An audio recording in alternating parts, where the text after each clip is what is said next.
Hi, sweethearts. You princes of Maine, you kings of New England. I wanted to start out this video just by thanking you.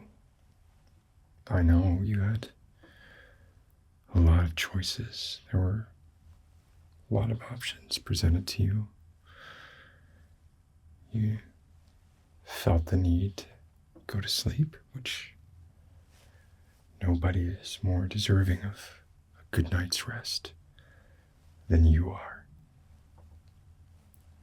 And there's no shortage of material available for you to be talked or noised, read to sleep by. Literally millions of options,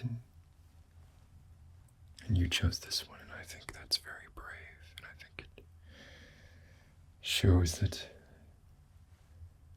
there's more to you than what meets the eye. The world does not give you enough credit, and you deserve it. You really do. No one would know better than me the hardships that I've faced in my life.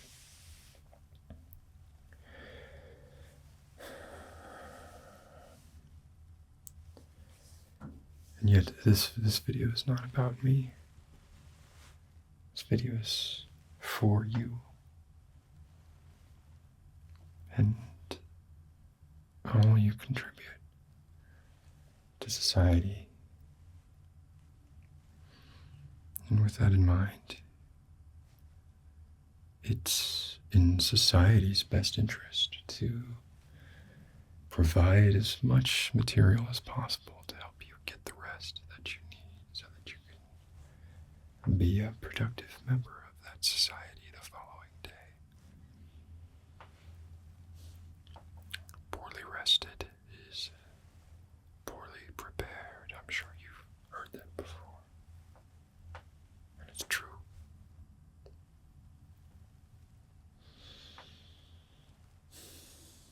I know that these times must be extremely difficult for you. It seems like you're beset on all sides by those who just deny you what is yours, or dogpile on you simply because of who and what you are, and what you say and what you believe, and what you represent, and how you act and how you behave, and a lot of other things too, but primarily just who you are. I wish that I could apologize on behalf of the world to you, and that it would be enough, but I know it's not. And yet, it does not preclude me from my responsibility to apologize. I'm so sorry. I'm so very sorry. You did not deserve the slings and arrows you have been enduring since 2014.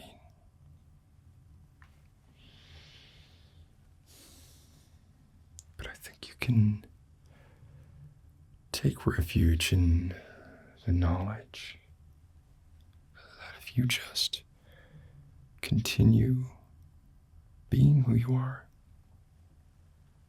doing what you're doing, the mountain will come to you. I think in the final reckoning, your body of work, your body of life and existence, and your acts, your deeds, they speak for themselves. And there will be a day when the world looks back and is shocked at how horrible you're being treated. I want to be on the crest of that wave.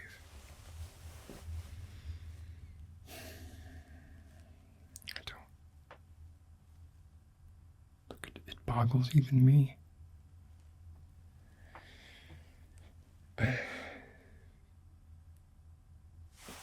Take, for example, a very famous photographer unknown, I think, but of 11 construction workers sitting on an iron beam, Rockefeller Center, I think it is, just eating their lunch 500 or 600 feet above a still fledgling New York City. I'd like you to imagine, if you can, if those were not men sitting on that iron girder. Perhaps you're having difficulty imagining it because I don't see how it would be possible, frankly.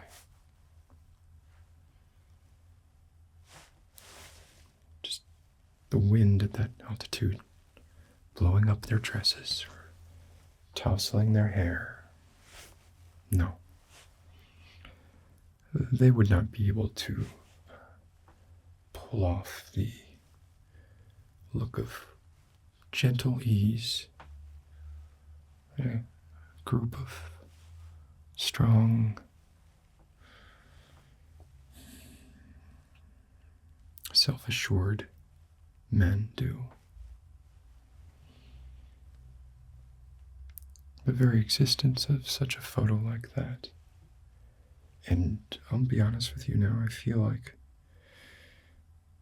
there probably does exist a photo where they've decided that those need to be women, and maybe they've been photoshopped into women. That probably exists. If it doesn't, it should, but the idea is just silly. You know it. I know it. The world knows it. And I also want to say I admire how brave you are in clicking on this video, because I am a man. Colloquially, I am whispering to you, and were you not as confident in your own masculinity, you might find it difficult to be whispered to by another man as you lay in your bed. Maybe just a pair of boxers on. Maybe a t-shirt. Maybe some maybe a tank top. Some boxers, something like that. Who knows? But a situation where you might not feel comfortable, as a general rule, inviting another man to speak into your ears, especially at a whisper. So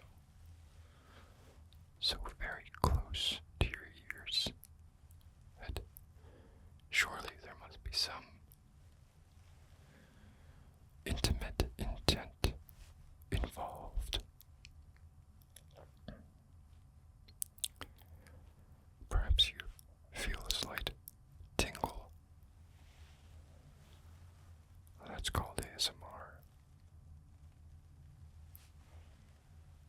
Or at least that's what you can call it. And I want you to know that it's alright. And I accept you. And the world accepts you. And there's nothing wrong with being who you are. We need you. Society needs you.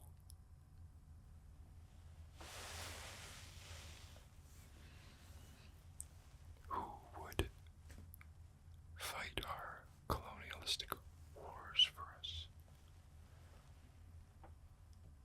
Who would stoke the fires of civil unrest and distract hundreds of thousands from the larger machinations going on right beneath their noses? Who would speak with confidence and authority on things they know very little about? Who would beat their chests and cause others to shrink back and put on grand displays? Really, almost like mating rituals in the animal kingdom, if you will forgive me for resorting to yet another intimate metaphor for what you're experiencing right now.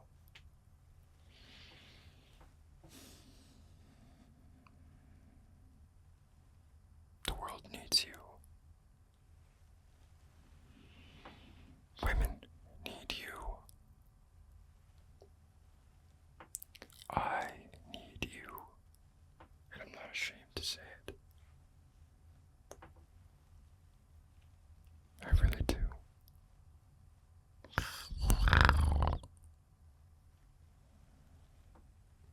That was not a very good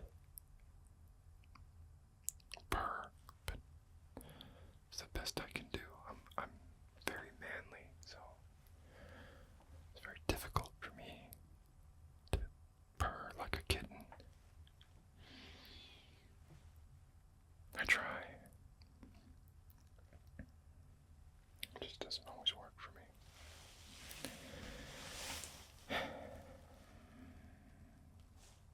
Who am I kidding here?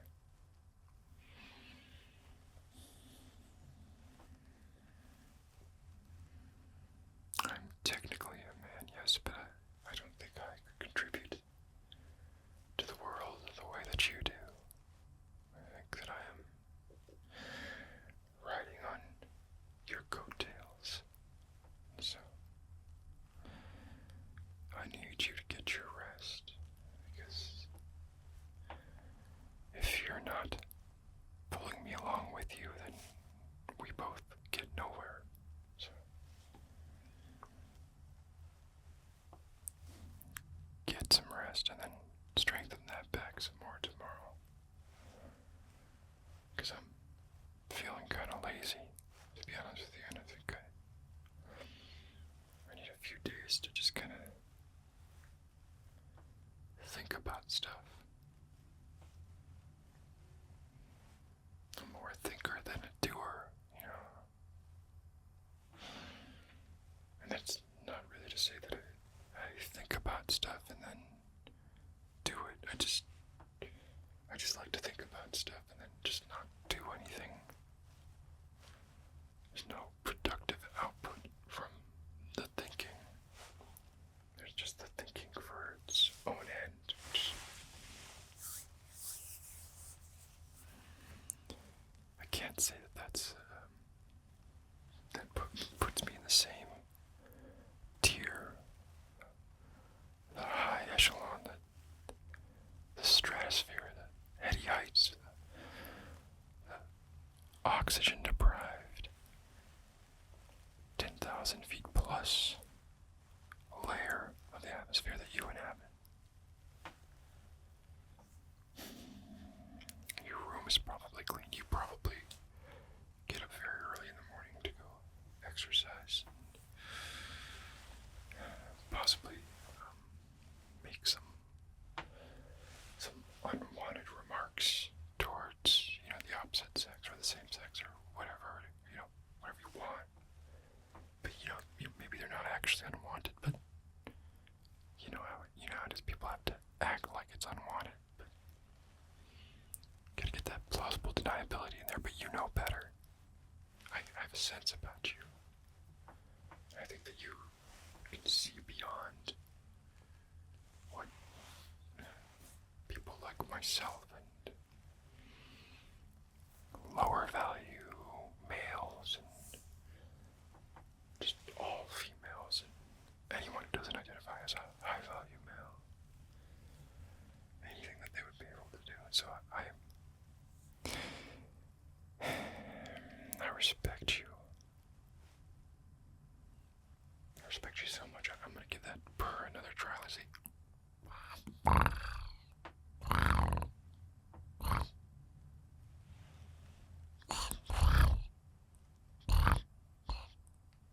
Kind of sounds like I'm hawking a belugi. I can also burp on command. Let me step away from the microphone.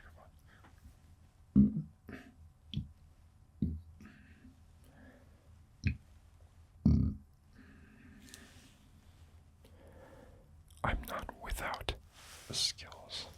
Thank you very much. That is but one of them. I can also raise my eyebrow, which I do a lot because I am a one-trick pony. Whereas you basically created and maintain all of society, everything. The parts of society that continue to exist and will be here centuries from now, and the parts that aliens will find long after we've, but not from climate change, or probably something, something else. Let's see, maybe from, probably from vaccinations, or we'll die off from getting overly vaccinated. That's what's going to happen. So that's going to happen. Then, what will the aliens find? They'll find the things that were yours.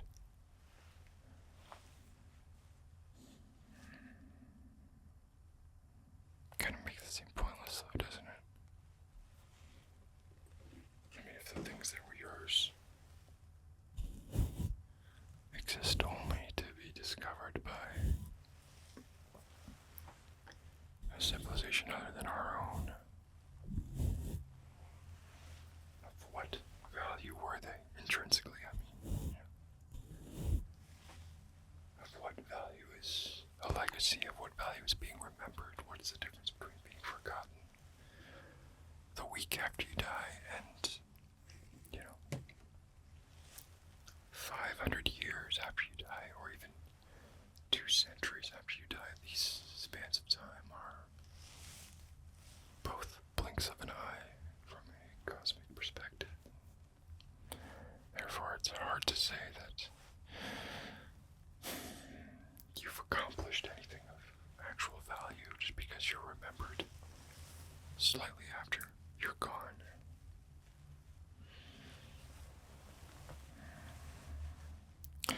Unless those aliens are somehow also gods, and maybe they're the ones determining who gets eternal life, and then they'll see the bricklayers and those who, and I mean literal bricklayers, but also the metaphorical bricklayers, and the metaphorical masons, and those who are also, mixing the mortar, all of those people, metaphorically.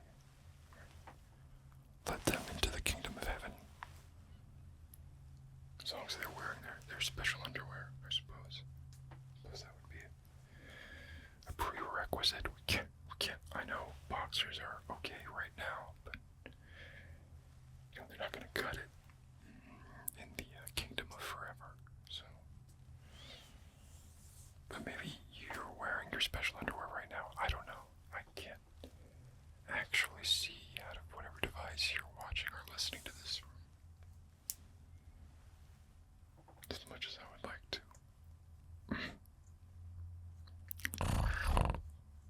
Right. I'm just gonna keep doing that. I know you're comfortable with it. I know it's fine. You're secure enough in your manhood that doesn't cause you any discomfort or make you feel confused or afraid in any way, right? Or disgusted, because, why would that disgust you? Like, there's no reason for it to be disgusting unless it repelled you on some fundamental level, and for it to do that, it would have to have some sort of effect on you. And for it to have some sort of effect on you, it would need to sort of penetrate more than just the outermost level of your understanding of what you hear and see. It would have to penetrate. You have to really penetrate in there deeply. So if my purring upsets you, you might want to consider perhaps that's why. But I'm sure it doesn't. Not at all. So, what is there left to do? Hopefully you've dozed off by now. Your muscles rebuilding hypertrophy. You'll wake up tomorrow a little stronger than you were when you went to bed this evening, because every day, in every way, you are getting better and better and better and bitter. The last one might just be me.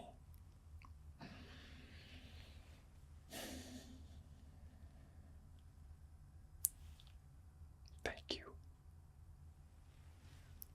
for your service to mankind. From one man